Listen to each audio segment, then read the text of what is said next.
there's something I've always enjoyed doing when it comes to modeling. It's filling in the blanks that I know Bachmann or most model train brands just won't make. You know, that's kind of why I'm making the Culdee fill with the help of NWR Chris. You know, we got Culdee, we've got Godred here, who sadly has quite a bit less paint, and you know, it's kind of in a more prototypical stage, but you know, it is what it is. And yeah, this is fun. Consider this a sneak peek because you absolutely will be seeing more of these two, or maybe even three, but that's a topic for another video.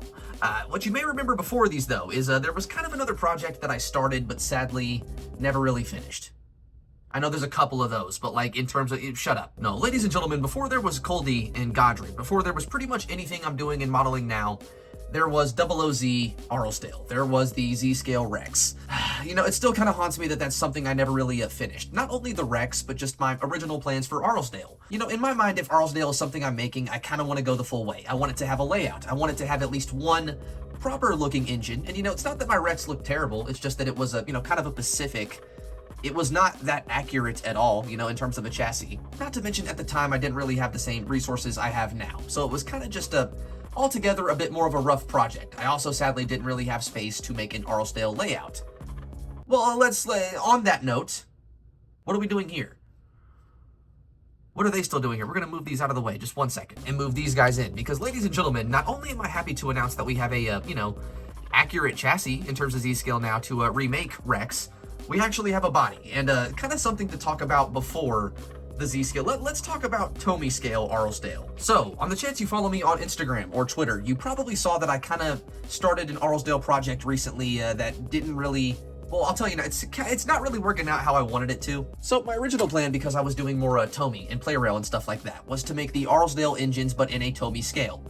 The way I was going to do that was using the IR engines, not the Thomas and Percy set, but kind of like I said in their review, they made a lot of bullet trains and like a normal Japanese locomotive, so I bought as many of those as I could. And again, with the help of NWR Chris, who made a beautiful Rex body, kind of just tried to fit those to those chassis. It worked a little bit. You know, sadly, I got one single chassis after spending like, I want to say $300 on locomotives alone. That actually worked because these units are RC units that have been sitting in boxes since 2003. They've kind of decayed. Like, again, literally one single one worked. So that's kind of been shelved for a little bit. And now we're back here. Ladies and gentlemen, that same body is now being reworked to fit on a Z-Scale chassis. Isn't life just kind of funny? You know, we're back, I guess. And yes, this time not only will the chassis be accurate, but what about the layout? Because that was something I said I kind of wanted to do. Well, let's talk about that now. So, ladies and gentlemen, there was a time not too long ago that I worked at a hobby store. And at that hobby store, there was a little bit of every scale that came in eventually. There was S scale, there was O scale, there was HO scale, there was N scale, there was 009 scale. There was also Z-Scale, which is kind of what you're seeing here. This, ladies and gentlemen, is the Pro Z diorama kit, or the two main hubs for such. This is where the actual set gets power. We have one here. Well, originally was a station area. When I got these, it was kind of rough. At a time, I did try to restore these. Didn't get very far, as you can see. But we have these two here, which again are the main hubs. We've got the tunnel area here, which kind of acts as a hidden port. As you can see here, the tracks cross over, so it's kind of like a kind of like an illusion. You know, the engine will enter on one side of the track and exit on the other. Never really where you expect it to come out. And the other side is exactly what you see. Again, two double tracks. There's a little bit of a road here and a waterway with two bridges. It's really, again, when I got it, it was kind of rough. It was something I knew eventually I would, you know, remake into, from hopefully Arlesdale. But yeah, ladies and gentlemen, we don't just have these two to talk about. Would you believe me if I said I have like 4 more of these that I have to add on to, and each one is different? I really had no idea what I was getting into when I picked any of these up. Here is the box of one. This is a corner piece, or kind of like a round piece. It's exactly what you see on the box minus the buildings. I'm pretty sure at this point none of these actually have, you know, the little cars or anything like that left on them, sadly. But yeah, I think that's something I forgot to mention. This entire thing is lighted. It has a working track on every single piece, or I think there was one piece that didn't work, but I don't think that's this one. Let's open it up and take a look. This, again, was not something I expected to get at all. It was sitting at the hobby shop that I worked at for, like, I think probably like 2 or 3 years before I even worked there. And then after some, you know, discussions and trading some of the other products I had, I ended up with the entire set. And initially thought it was just one set. No, it's like 5. So I think there's 3 of these corner pieces. This one is actually incomplete. We can see here on the bottom all the wiring. Here's the LED ports there. I believe this is the port to the actual track. yeah, that's where you would put the power to the track in. And this is the plate. It's very, very basic. What would this become? I'm not sure. That's actually kind of the point of this video. Since I have so many of these, I was curious if there's anything you guys would like to see. I think I'm at least making one that's like a snow layout or kind of like a different season or something like that. But what Arlesdale location would be cool to see on these tiny sectionals? I mean, they have lighting, they have track. What are we going to do here? We're going to restore them at the very least. Dear God, this thing is filthy. Again, I bought it like that. Don't blame me. I'm restoring it for a reason, whatever. But no, hold on, ladies and gentlemen. There is more. Believe it or not, there is not just the curved pieces, like I said. This one is the C-type, which is the straight type. This box is not in. Give me 1 second. The C-type, which I'm not sure if you can even see this, but it's kind of the same thing as before, except again, straight tracks. It's a little bit larger than the curved piece. Similar to the end piece of the main hub, it has a bit of a water there and a bridge, which, you know, kind of just goes over one track, sadly. The other one loops around it, and a bit of a town area here. Let's take a look at the one that I have that's currently untouched. This one, I mean, again, sadly, the buildings and stuff are gone, but it's probably the most, again, untouched piece that I have. This piece still very largely needs to be stripped. There's a lot of the original plants and stuff like that. There's little people, and I think those are soda machines on the end. But, hopefully, if that gives you a bit of a visual of what these things originally look like, that's that. Again, kind of dirty. Something I'm restoring these. It will be fixed. It pisses me off too. And I believe, looking at the boxes, I have one of the straight types, and I think something like 4 of the option C. So many more of the curved ones, sadly, which you know, are a little bit less size. You know, not as big of a surface area. But that being said, I mean, at least you can make some cool angles with the layout. And you know, again, on that note, what would you guys like to see? I think if there's anything I want to make, it's probably that abandoned signal box that Marion passes by. You know, I think that would be a cool scene. One that's kind of snowy. But yeah, I think with all that being said, let me clean these tracks, because I don't think a lot of these have been cleaned since I actually bought them and put them in storage. And yeah, let's do a quick running session. And I mean, that's pretty much the whole story of these things. I kind of just got them, realized I did not have the space for what I had just gotten, and put them away until I would have motivation, time, and the right resources to do it. You know, right, you know.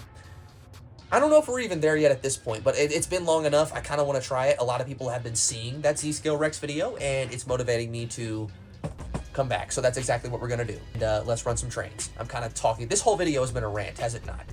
I'm not sorry about it either. I'm excited. Fuck off. Oh, a little 7-Up thing. That's kind of cool. I don't want to destroy this. It's going to get destroyed. It is what it is. But I mean, look at that. That's kind of cool. Huh. I don't think I've noticed that yet. But I think there's another one over here too. Oh, look at that. A little Coca-Cola machine. Ew, is that a cat hair? What am I seeing? Is that a fridge? Is that... there's like static grass and just so much random junk on this. Again, we're going to restore it. It's... So the way these couple up is actually very, very simple. As you can see here at the end of the tracks, we have these little, well, I guess you could just call them like nub or insert pieces, and that will fall directly into the other pieces, like so. See, here's the other piece. Same thing, but it's on the opposite track, or kind of adjacent to it, and then we'll just take them like so, and boom, boom, on both sides. And now this is a combined unit. You can really see where the static grass died. Yeah, again, we're fixing this soon. I've said that a million times. I'll shut up about it now. And to light it up and power it is also, again, as you probably expect, very simple. Here we have these little black wires here, and the black clips, or again, black wire, is how you power the track. That will go in right here. I believe there's a insert for one on every piece, but you only need to put it in one. Now, there's also a white cord, or a series of them, that you would put in this one and every single one, and that's how you would power the LEDs. But we're not going to do that one just yet, because we don't really have any buildings to light up anyway. That's just kind of a demo on how this thing goes together. Again, not really anything too complex, but yeah, hopefully it will make a pretty neat Arlesdale. And here's a look at the controller for the entire set. Again, not really anything too complex. I believe this knob, or most of the knobs here, can be swapped out. I have some extra ones in the box. And it's with this knob here that you adjust the LEDs, or the lighting. This one here for forward, off, or reverse. And here is your throttle. There's the clips for track and light fixtures. And right there is the power pack. This is, again, it's a very small controller. Like, this feels like almost like an old Game Boy in your hand. Kind of looks like one too. All right, so sadly Rex's body's gonna have to be reprinted. Let's at least try with the chassis. Let's do a quick little demo with this. There we go. Again, I'm gonna have to clean these tracks probably a lot more, but all we're really doing here is testing if this thing's gonna work and seeing how well he does. Oh, wow. There we go. Coming around again, back through the tunnel. Well, makes it over the crossover, no problem. All right, this looks like a success, or it will work.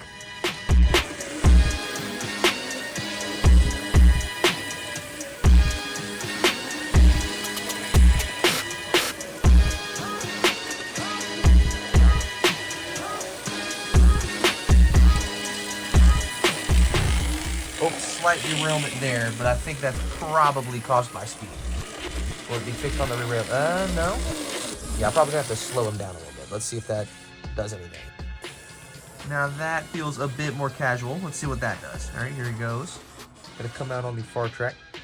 Or he's gonna get stuck inside of the tunnel. All right, thankfully a very easy fix. We'll just take the tunnel completely off for now. Put that over there, and let's see. All right, there we go. Again, a little bit more casual.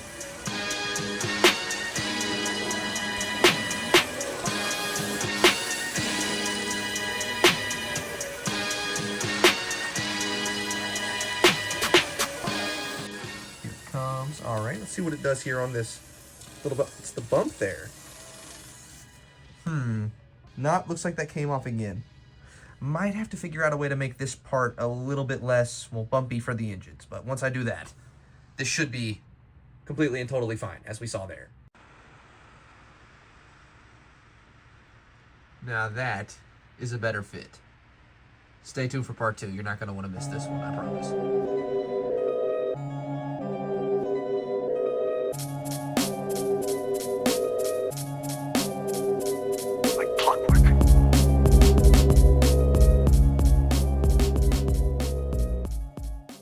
Bye-bye. See you soon.